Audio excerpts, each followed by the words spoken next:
ముఖ్యంగా ఈ సినిమాలో నటించినటువంటి ప్రభాస్ గురించి చెప్పాలి.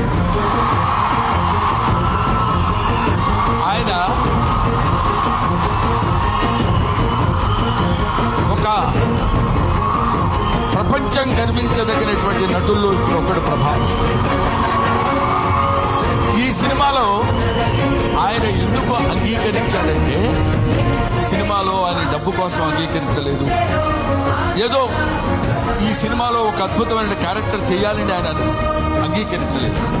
ప్రభాస్ ఒక మానవతా విలువలు కలిగిన మనిషి, ఒక మంచి మనిషి.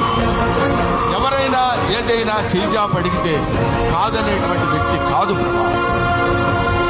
ఎవరైనా అద్భుతమైనటువంటి స్థితిలో ఉండి ఇది నాకు కావాలి అని అడిగినప్పుడు, ముఖ్యంగా ఆ విషయంలో చెప్పాలంటే మోహన్ బాబు గారికి అత్యంత సన్నిహితుడు.